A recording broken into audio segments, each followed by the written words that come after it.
Hello students, so we have been talking about the bryophytes and we have been talking about the three different classes of bryophytes, that is the leowards, hornwards and the mosses. ठीक है, उनका comparison अपन ने कर लिया था. तो let's talk about the importance of bryophytes as well. ठीक है, और let's put it as the economic importance of bryophytes. Economic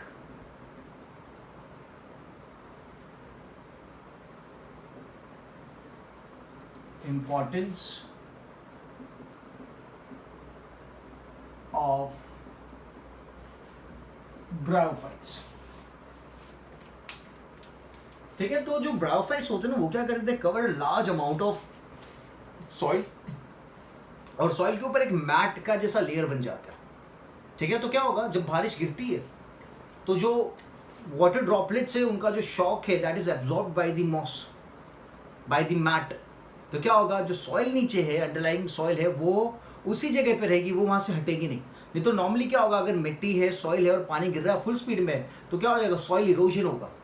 but because of the mat, because of the moss, a layer of moss on the soil, erosion नहीं हो पाएगा. ठीक है, तो लिखते हैं it prevents soil erosion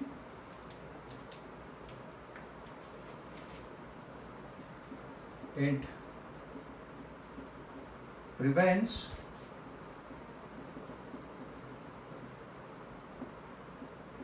soil erosion.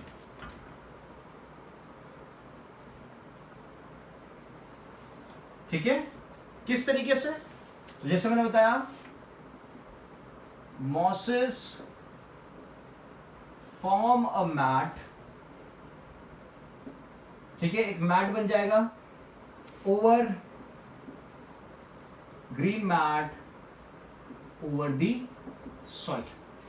तो क्या होगा, जितना भी पानी बारिश गिरने से जो शॉक आ रहा है उसको एब्जॉर्ब करने का काम करेगा, तो जो नीचे अंडरलाइंग सॉइल है वो इरोड नहीं होगी. ठीक है, तो मैं यहां पे मेंशन कर देता हूं absorbs shock during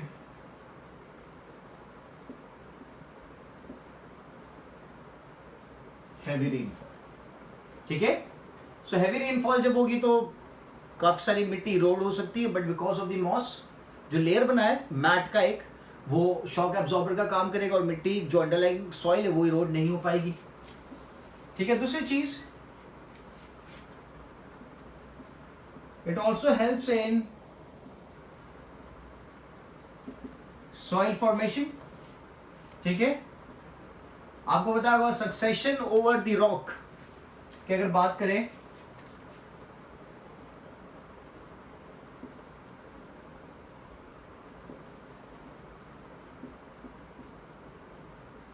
succession over rock surface की अगर बात करते हैं, सक्सेशन आपको पता होना चाहिए that is end of one community and starting of the another community. तो जो लाइकेंस होते हैं, lichens they grow on the rock and they form the soil, और जो मिट्टी बनती है उस मिट्टी में फिर मॉस का ग्रोथ होना चालू होता है. ठीक है, तो succession of the rock surface की अगर बात करते हैं तो जिसमें जो फर्स्ट कम्युनिटी है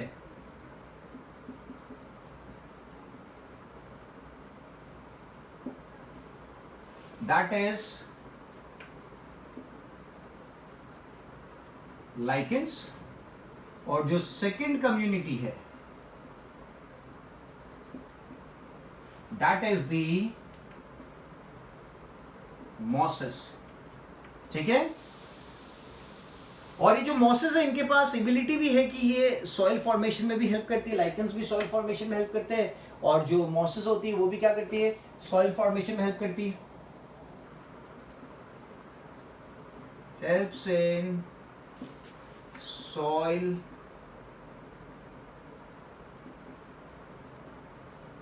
फॉर्मेशन एज वेल. ठीक है, फिर अपन ने एक ब्रायोफाइट पढ़ा था स्पैग्नम. तो जो स्पैग्नम होता है उसका it has good water retention ability. Sphagnum has good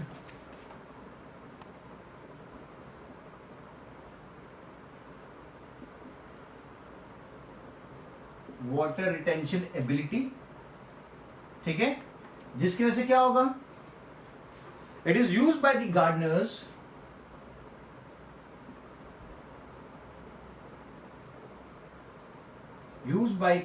to keep seedling and cut plants,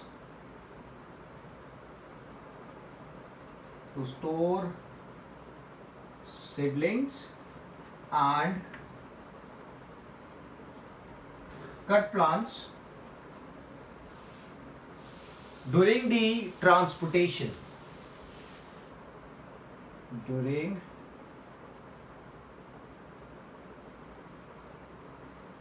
transportation, तो ट्रांसपोर्टेशन के टाइम पे क्या होगा, काफी हेल्प में आएगा, क्योंकि जो स्पैग्नम है वो मॉइस्चर को रिटेन करके रखता है।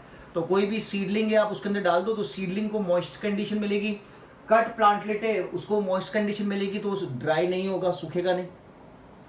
ठीक है, एक और इंटरेस्टिंग बात, जो स्पैग्नम था,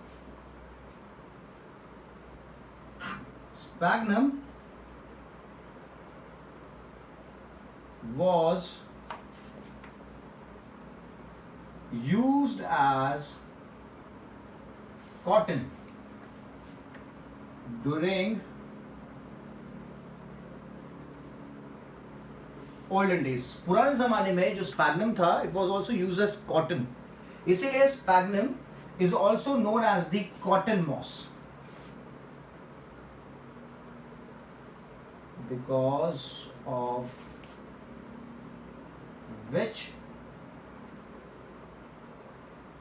sphagnum is also known as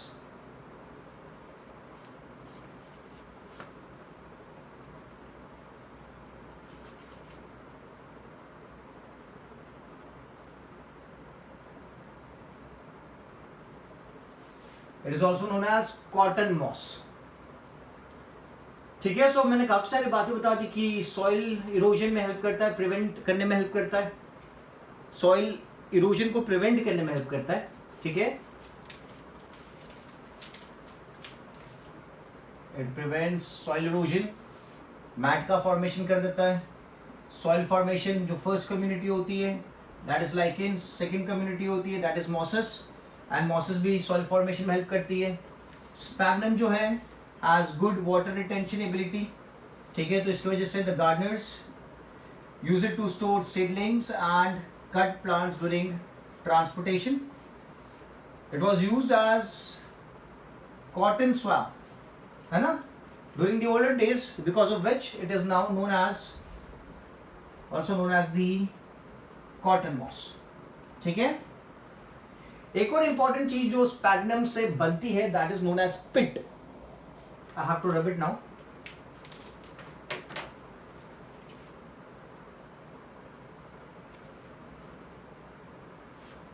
So sphagnum helps in the growth of pit।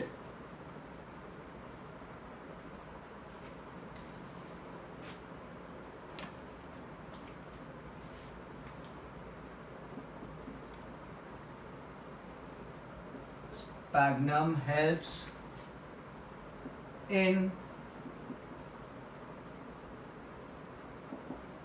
formation of pit। Now what is this pit? तो स्पैग्नम जो होता है वो अल्कलीन मीडियम में ग्रो करता है।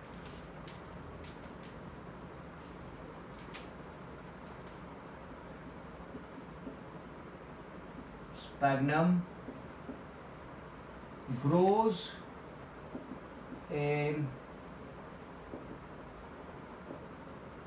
alkaline medium, and when it dies along with other plants,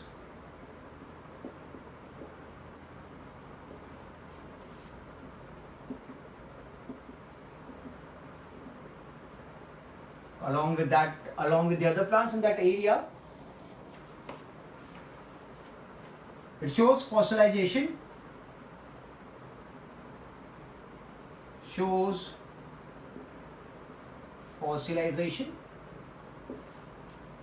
Sphagnum grows in alkaline medium, and when it dies along with the plants in that area, it shows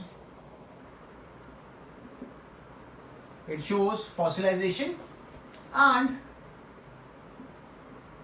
dark mass is formed. एक dark substance का formation होता है fossilisation के बाद, known as पिट. क्या कहा जाता है इसे? पिट कहा जाता है. ठीक है, तो sphagnum grows in the alkaline medium and when it dies along with the other plants in that area, it shows fossilization and a dark mass is formed known as pit. अब अगर पिट की बात करते हैं, so it is used as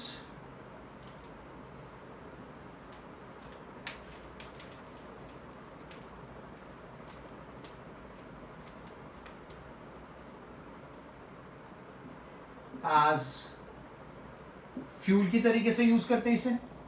ठीक है, it is also useful to decrease the soil alkalinity,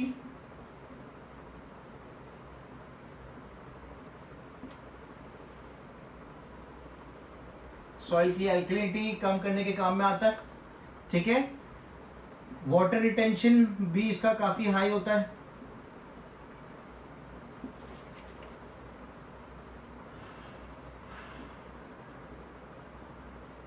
water retention ability is high. Aeration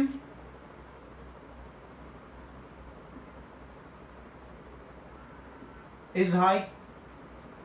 ठीक है, and it is also used as manure. Manure की तरह भी इसे यूज किया जाता है.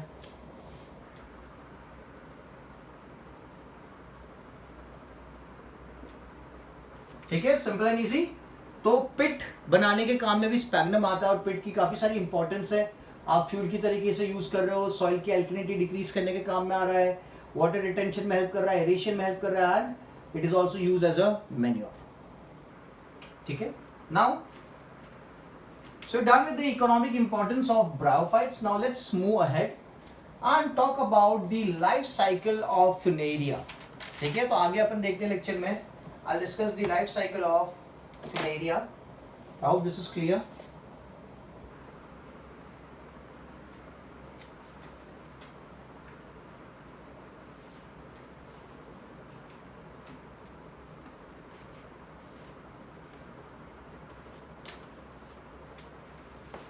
Okay, so let's start with the life cycle of Funaria. ठीक है, नाउ Funaria जो है उसका जो गैमेटोफिटिक फेज होता है that is haploid and leafy.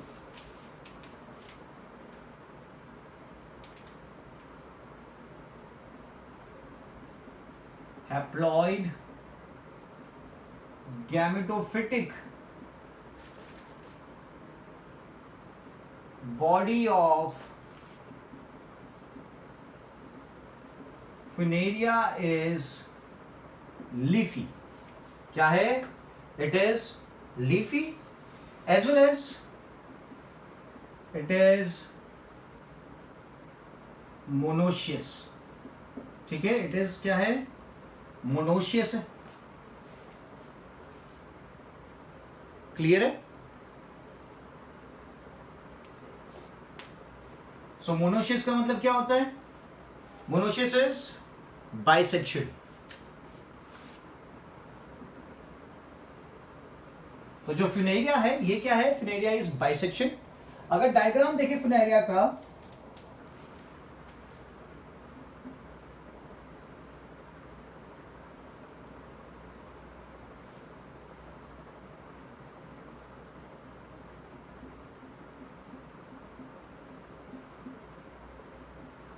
ठीक है, तो ये क्या हो गए? राइजोइड्स हो गए.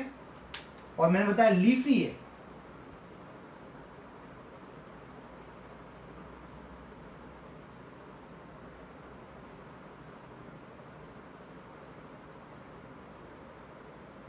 ठीक है, सो आप देख सकते हो लीफी स्ट्रक्चर है और यहां पे मैंने ब्रांचिंग दिखा रखी है. Okay, so we can consider one of the branch as the female branch, another branch as the male branch. ठीक है, तो ये क्या हो गया? This is leaf like structures known as phylloid, and this are what? This are rhizoids. ठीक है, तो ये क्या हो गया? This is the gametophytic body of funaria. आप देख सकते हो फाइलॉइड प्रेजेंट है, लीफी है, लीफ लाइक स्ट्रक्चर्स प्रेजेंट है, राइजोइड्स प्रेजेंट है. सो मैंने बताया मोनोशियस है, बाइसेक्सुअल है, मतलब देख रहे हो आप फीमेल पार्ट भी है, मेल पार्ट भी है, फीमेल ब्रांच है, मेल ब्रांच है. यहाँ पे लिख देते हैं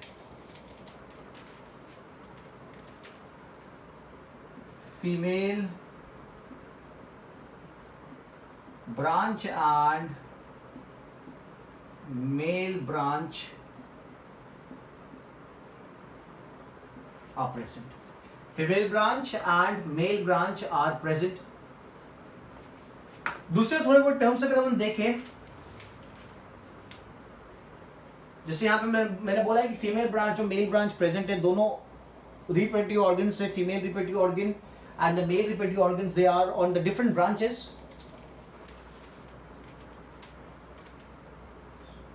इस कंडीशन को कहा जाता है ऑटोइकस कंडीशन. कौन सा कंडीशन कहा जाता है? Autoicous condition.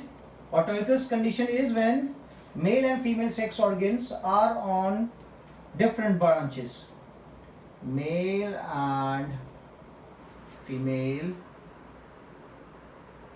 Sex organs are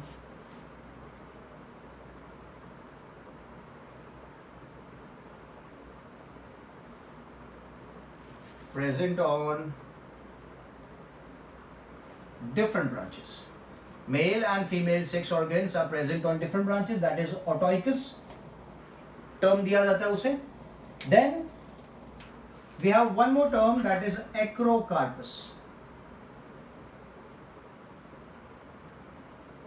कौन सा term है? acrocarpus.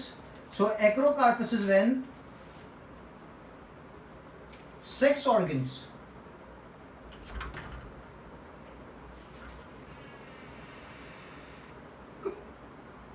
are present on the tip of the branches. Tip of branches. ठीक है, एक और टर्म मैं यहाँ पे मेंशन करता हूं ऊपर की तरफ,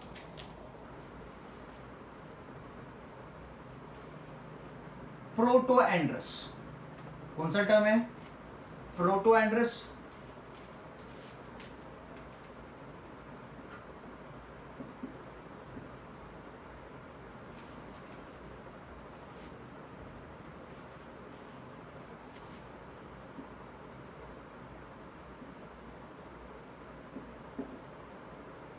ठीक है, प्रोटोएंड्रस की अगर बात करें, that is the male sex organs mature first. Male sex organs mature first. तो अपन बोल सकते हैं funaria is autoicous, that is male and female sex organs are present on different branches. Funaria is acrocarpous. ठीक है, that is sex organs are present on the tip of the branches. And funaria is protandrous. ठीक है, protandrous that is male sex organs mature first. Female की comparatively जो male sex organ होगा वो पहले mature हो जाएगा. ठीक है,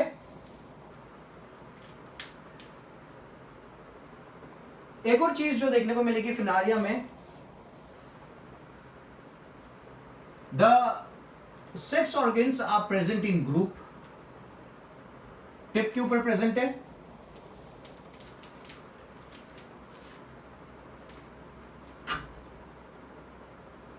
इन फिनारिया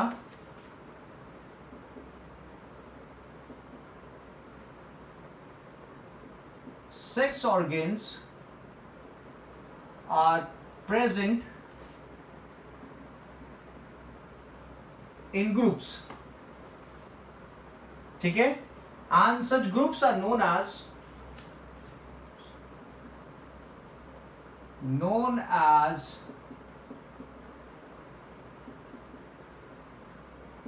रिसेप्टिकल। क्या कहा जाता है? रिसेप्टिकल कहा जाता है। ठीक है, तो यहां पे देखते हैं रिसेप्टिकल टिप पे प्रेजेंट हो गए, यहां पे मेल रिप्रोडक्टिव ऑर्गन्स हो गए, यहां पे फीमेल रिप्रोडक्टिव ऑर्गन्स हो गए।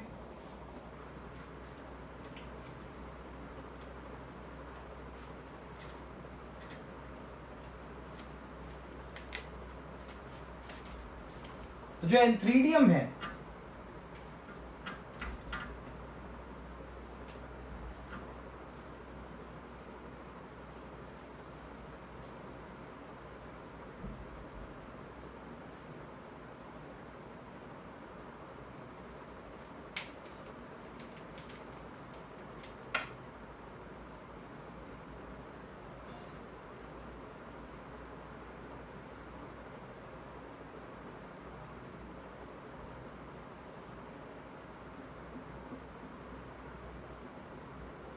बीच में हाइफे होता है, ठीक है, और साइड्स में लीफ होता है। there is presence of leaf on the sides, leaf-like structures actually, ठीक है। आपको पता है यहाँ पे मेल गैमेट का फॉर्मेशन होगा,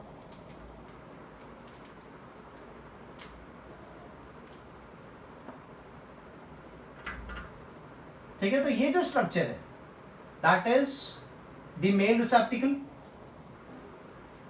यहां पे जो लीव्स है दे आर डाइवर्जेंट, यहां पे मेंशन करूंगा the leaves are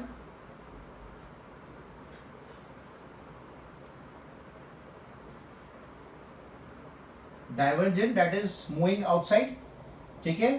so such leaves are known as perigonial leaves.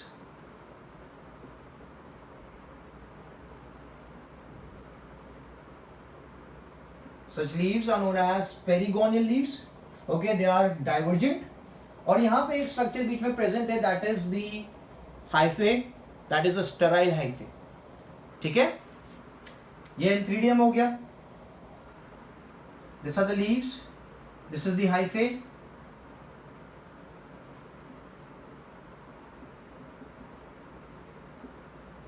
Sterile hyphae. अगर फीमेल स्ट्रक्चर की बात करें तो फीमेल स्ट्रक्चर में आर्चिगोनियम देखने को मिलेगा,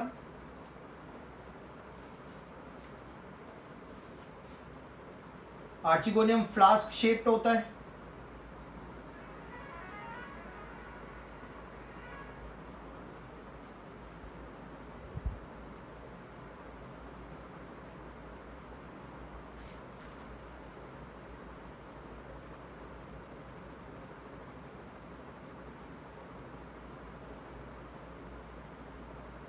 ठीक है। So this is the flask shaped structure archegonium. और आपको पता है अंदर की तरफ क्या होगा? एग होगा, और एग के ऊपर क्या होगा? That's going to be VCC, venter canal cell. और यहां पे भी बीच में स्टेराइल हाइफे देखने को मिलेगा, there is presence of sterile hyphae. और जो लीव्स है यहां पे, वो लीव्स अंदर की तरफ फोल्डिंग दिखाएगी,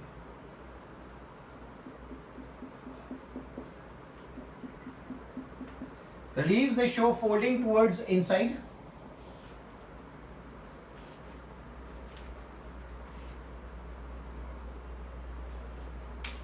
ठीक है।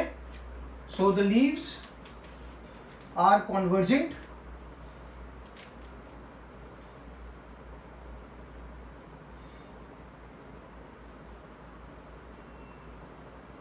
ठीक है। तो कॉन्वर्जेंट जो लीव्स है those are termed as perichaetal leaves, are termed as peri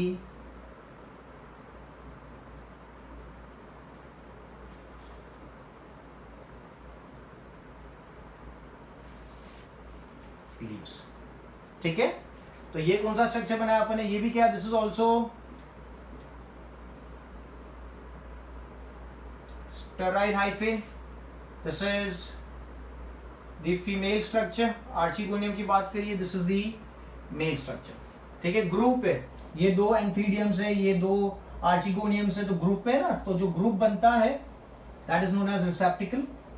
so in funaria sex organs are present in groups, the groups is known as receptacle. तो यहाँ पे मैंने मेल रिप्रोडक्टिव ऑर्गन्स का ग्रुप दिखा दिया, यहाँ पे फीमेल रिप्रोडक्टिव ऑर्गन्स का ग्रुप दिखा दिया, और दो जो रिप्रोडक्टिव ऑर्गन्स हो गए मेल एंड फीमेल, उनके बीच में स्टेराइल हाइफे प्रेजेंट होगा, और जो leaves in the case of males the leaves are going to be divergent and in case of females the leaves are going to be convergent। ठीक है, तो यहाँ पे जो स्टेराइल हाइफे प्रेजेंट है, दोनों में स्टेराइल हाइफे जो प्रेजेंट है, we have a specific name for it, मैं रैप करके लिखता हूँ।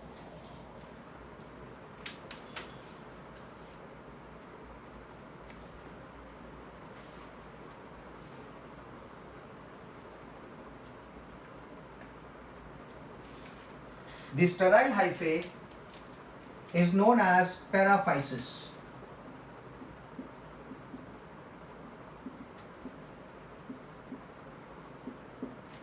Is known as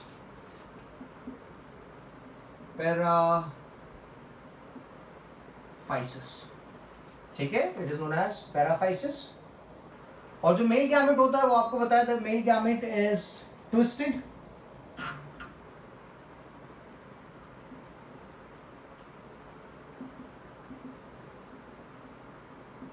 is twisted.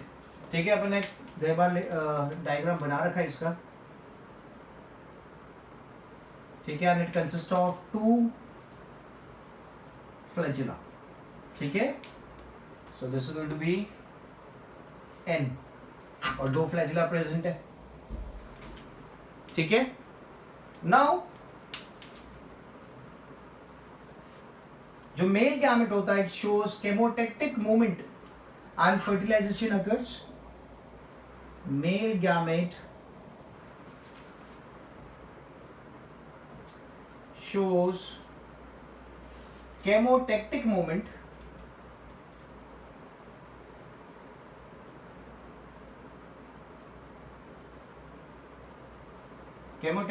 आपने आगे पढ़ा है। ठीक है, shows chemotactic movement and fertilization occurs towards female gamete,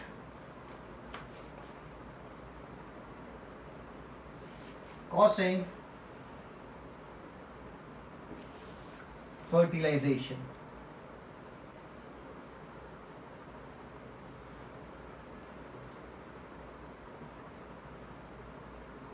causing fertilization।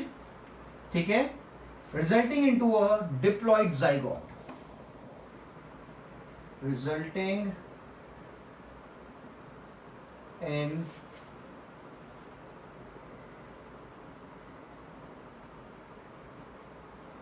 Diploid zygote.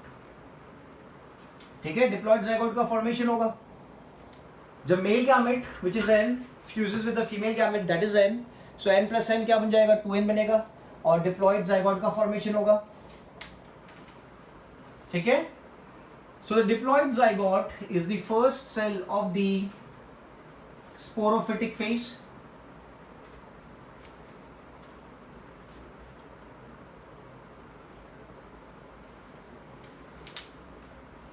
So the diploid zygote is the first cell of the sporophytic body, first cell of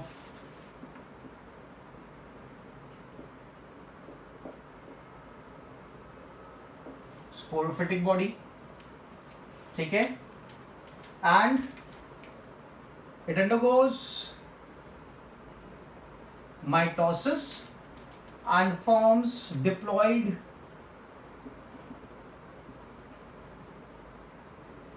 embryo। It undergoes mitosis and forms diploid embryo, and this diploid embryo develops into a multicellular body।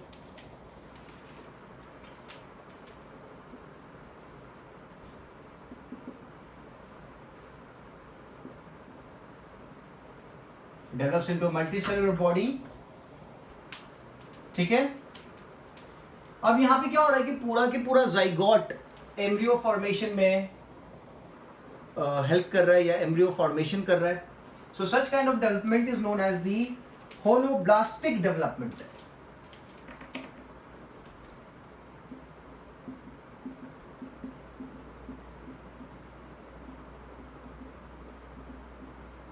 क्या कहा जाता है? Holoblastic development, that is whole zygote develops into whole zygote develops into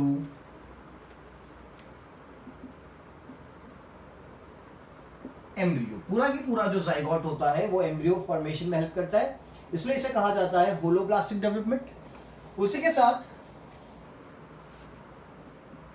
जो embryo है वो क्या होती है? Exoscopic. Development of embryo is development of embryo is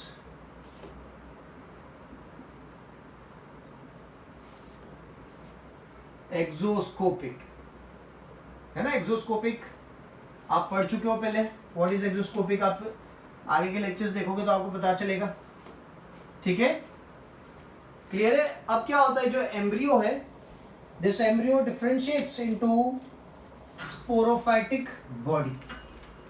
this embryo differentiates into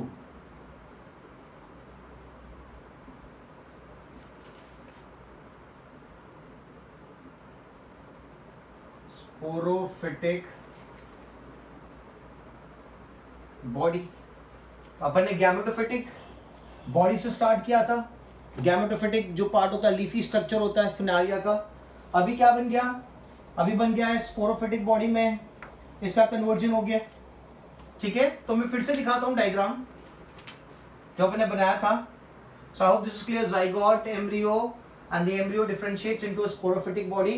so this is 2n, this is 2n, ठीक है। अब क्या होगा यहाँ पे?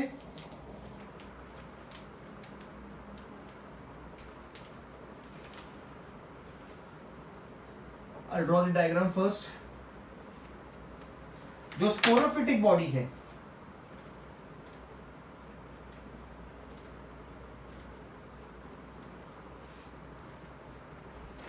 उसमें जो स्पोर्स बनेंगे, उन स्पोर्स के अंदर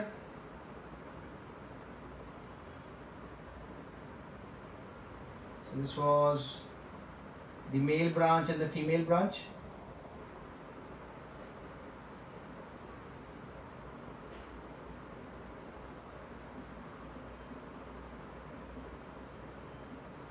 ठीक है,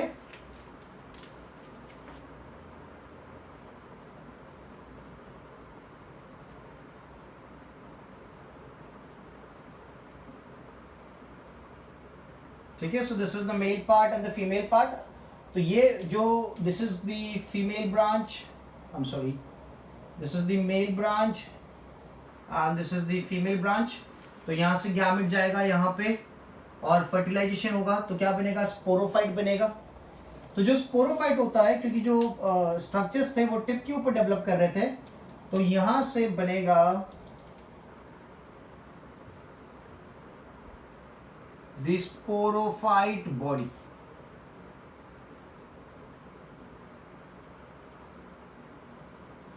क्या बनेगा? स्पोरोफाइट बॉडी बनेगी। और इस स्पोरोफाइट बॉडी के अंदर किस चीज का फॉर्मेशन होगा? स्पोर्स का फॉर्मेशन होगा। किसका फॉर्मेशन होगा? स्पोर्स का फॉर्मेशन होगा। तो अगर देखें, this portion is the foot, this portion is the setae and this portion is the capsule, ठीक है। तो कैप्सूल के अंदर क्या बनने वाला है? कैप्सूल के अंदर स्पोर्स का फॉर्मेशन होने वाला है। तो तो जैसे आप देख सकते हो कि ये जो पोर्शन है फुनारिया का इतना, this is the gametophytic body,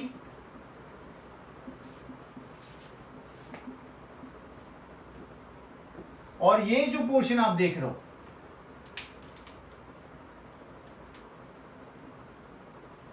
इतना जो डेवलप हुआ है अभी, that is the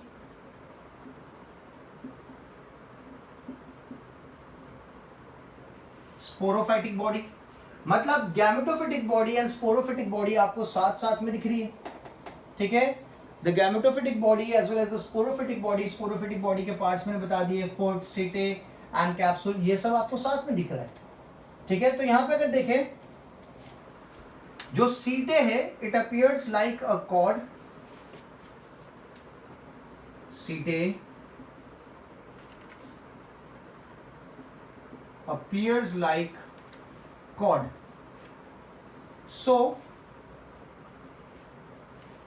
Funaria is also known as cord moss. It is also known as the cord moss, क्योंकि ये जो सीटे है ये कॉर्ड के जैसा दिख रहा है, ठीक है, जिसकी वजह से the funaria is also known as the cord moss, ठीक है। अब ये जो कैप्सूल है, इस कैप्सूल के अंदर क्या है? सो कैप्सूल्स के अंदर there is a tissue known as the spore mother cell,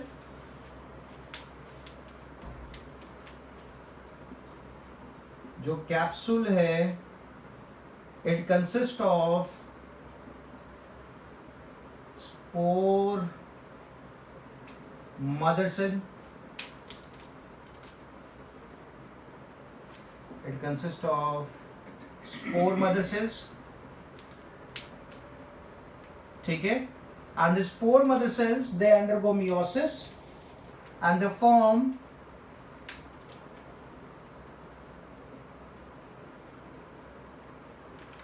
meiospore। ये जो स्पोर मदर सेल्स है ये क्या करेंगे? They undergo meiosis and they form meiospore. तो अब जो मियोस्पोर है ये क्या रहेगा? हैप्लॉइड रहेगा। यहां तक क्या था? यहां तक 2n था, ठीक है।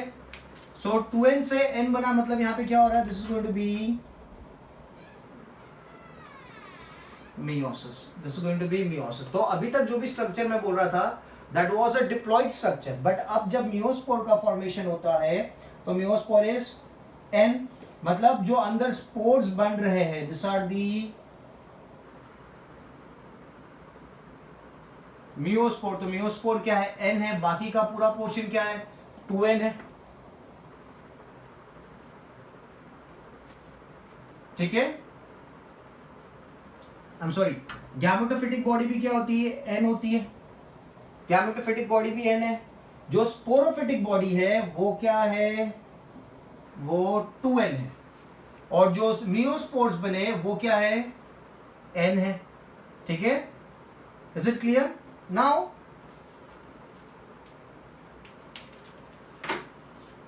जो स्पोर्स है,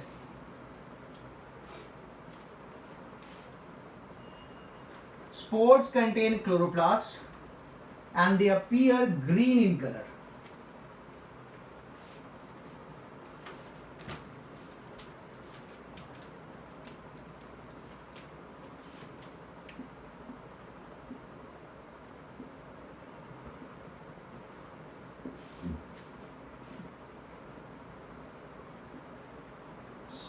Spores contain chloroplast and appear green in color, ठीक है। इसकी वजह से funaria is also known as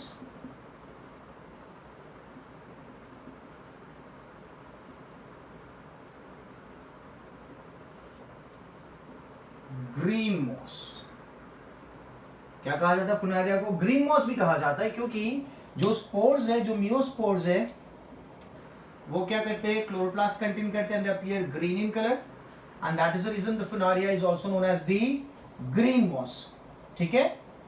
यहां पे जो मियोस्पोर्स है this are the first cell representing the gametophytic phase. मियोस्पोर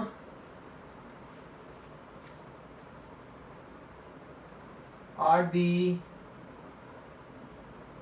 first cell of gametophytic phase. ठीक है, जैसे मैंने बताया था कि zygote is the first cell of the sporophytic phase, उसी तरीके से जो मियोस्पोर्स है this are the first cell of the gametophytic phase. ठीक है, सिंपल एंड इजी. नाउ जो स्पोर्स है, I write this down, the spores develop in male gametophyte inside the capsule. अगर जैसे if spores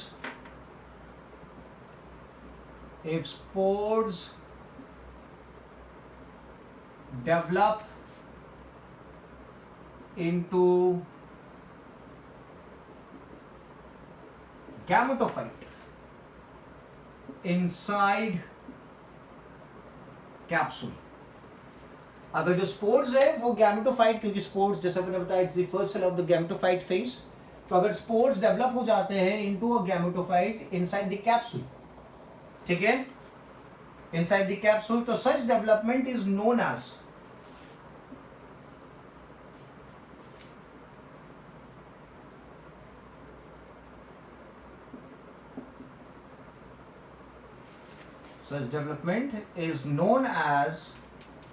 precoccus development.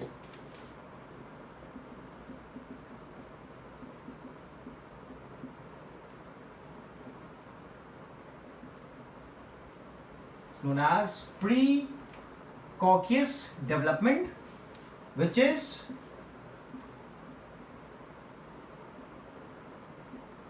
advanced type of development. ठीक है, अगर जो स्पोर्स बन रहे हैं और वो spores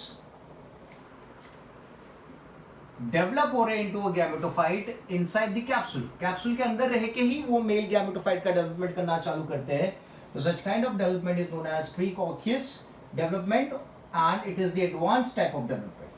it is the advanced type of development. और अगर स्पोर्स जो है वो गैमेटोफाइट बनाते हैं कैप्सूल के बाहर आने के बाद,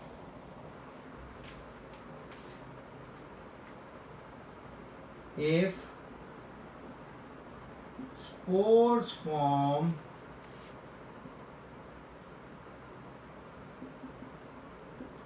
gametophyte after coming out of capsule, capsule से बाहर आने के बाद अगर वो बनाते हैं gametophyte, so such kind of development is known as non प्रीकोकियस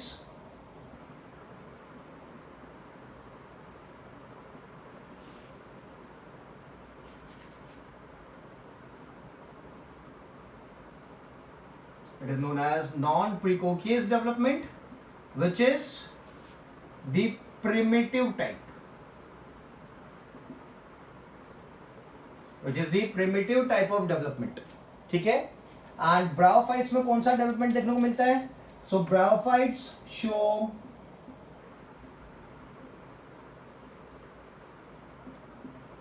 non precocious development और the primitive type of development. मतलब ब्रायोफाइट्स में क्या होगा, गैमेटोफिटिक फेज डेवलप होगा, गैमेटोफिटिक बॉडी डेवलप होगी. Once the spores come out of the capsule, तब जाके क्या बनेगा, गैमेटोफिटिक बॉडी का फॉर्मेशन होगा. ठीक है, अगर स्पोर्स कैप्सूल के अंदर ही है और गैमेटोफिटिक बॉडी बना रहे तो it is precocious development, which is the advance type of development, जो ब्रायोफाइट्स में नहीं देखने को मिलता है. ब्रायोफाइट्स में जो डेवलपमेंट देखने को मिलता है that is non precocious development, that is the spores form gametophyte after coming out of capsule. ठीक है,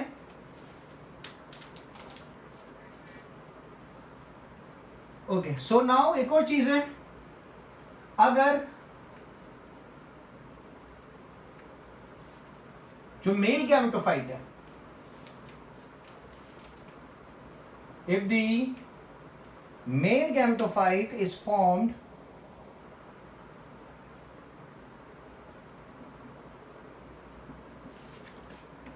is formed outside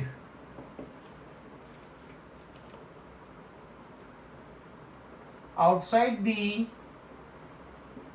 spore wall, spore की वॉल के बाहर अगर मेल गैमेटोफाइट का फॉर्मेशन होता है, ठीक है, तो ये जो डेवलपमेंट है that is known as exosporic development. एक्सोस्पोरिक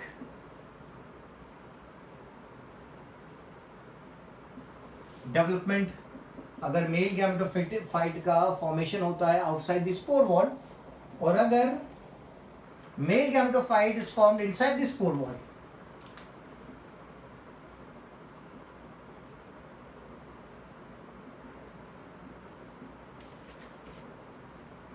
is formed inside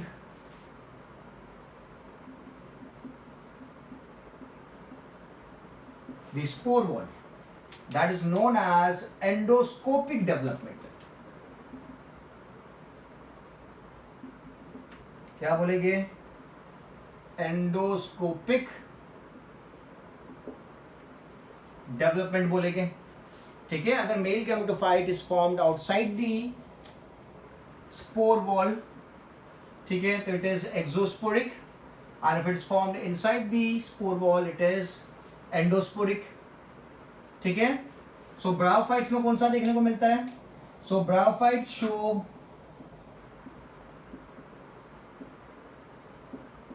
एक्सोस्पोरिक development, ठीक है। नाउ जो मियोस्पोर्स बने, ये मियोस्पोर्स आगे जाके बनाते हैं फिलामेंटस प्रोटोनिमा। जो मियोस्पोर्स बने एन, है ना, मियोस्पोर्स आर एन, so this meiospores develop into filamentous protonema. एक फिलामेंटस स्ट्रक्चर डेवलप होता है,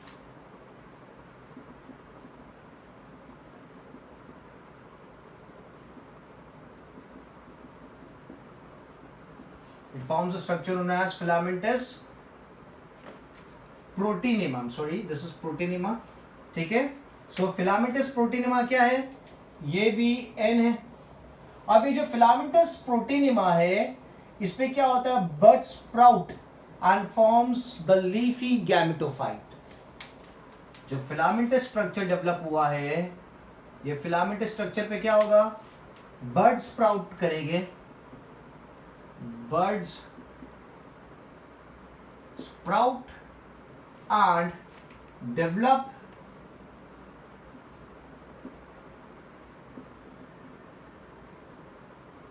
and form male gametophyte, ठीक है।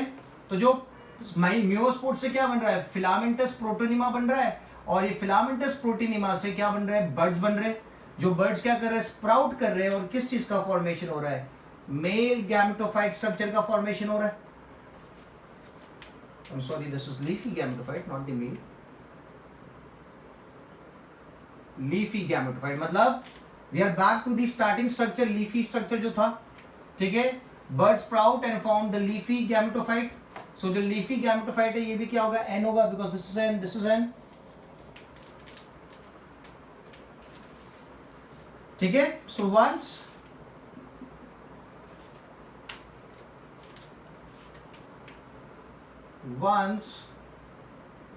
leafy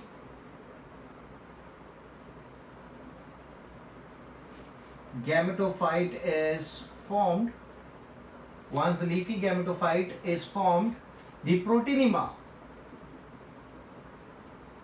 filamentous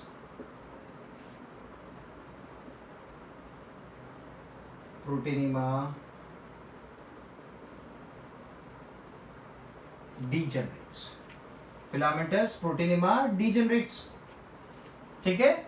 तो पहले बना फिलामेंटस प्रोटीनिमा, मियोस्पोर से डायरेक्टली गैमेटोफाइट नहीं बन रहा है। क्या बन रहा है? फिलामेंटस प्रोटीनिमा बन रहा है। इस फिलामेंटस प्रोटीनिमा में बड्स आ रहे हैं, और ये बड से फिर डेवलप होगा क्या? लीफी गैमेटोफाइट, ठीक है। तो यहाँ पे आपने क्या देखा कि जो गैमेटोफिटिक फेज था, अपने जो डायग्राम बनाया उसमें अपन ने लीफी गैमेटोफाइट बनाया, उस लीफी गैमेटोफाइट के ऊपर स्पोरोफाइट बनाया था। मतलब दोनों structures gametophyte and sporophytic structures साथ में एग्जिस्ट कर रहे हैं, दे आर एग्जिस्टिंग टुगेदर। तो मैं बोल सकता हूं जो ब्रायोफाइट से इसमें आपको क्या देखने को मिल रहा है, कौन सी लाइफ साइकिल देखने को मिल रही है? दे show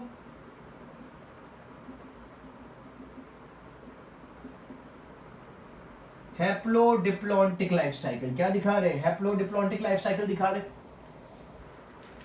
both the plant body, both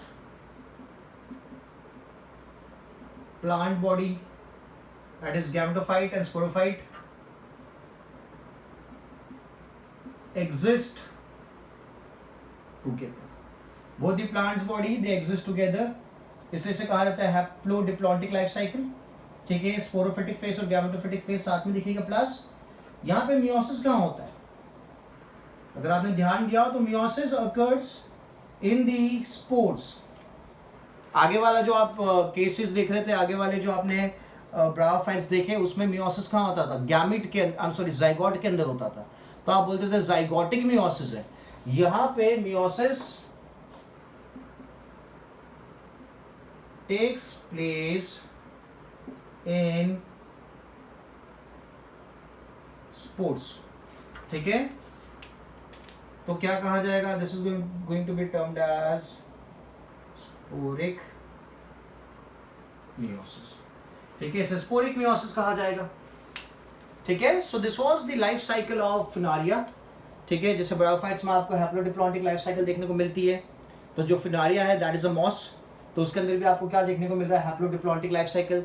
दोनों स्टेजेस, दोनों प्लांट बॉडी साथ में एग्जिस्ट कर रही है। गैमेटोफिटिक के ऊपर स्पोरोफिटिक बॉडी एग्जिस्ट कर रही है। ठीक है, तो याले केस में जो मियोसिस होता है वो स्पोर्स के अंदर होता है, स्पोर्स के फॉर्मेशन के बाद होता है। इससे पहले आपने देखा था जो मियोसिस होता था किसके अंदर होता था? जाइगोट के अंदर होता था। ठीक है, so this was all about the life cycle of Funaria. ठीक है, सो आई होप आपको काफ़ी सारी बातें समझ में आई है। If you have any doubts you can drop me a message, I will call you back. Make sure आप लेक्चर को अच्छे से सुनो, अच्छे से नोट्स बनाओ, because this are very important points जो आपको कॉम्पिटिटिव एग्जाम में काम आएंगे और बोर्ड में भी काम आएंगे। सो मेक श्योर आप नोट्स अच्छे से बनाओ। ठीक है, so I keep this much for this session. Thank you so much.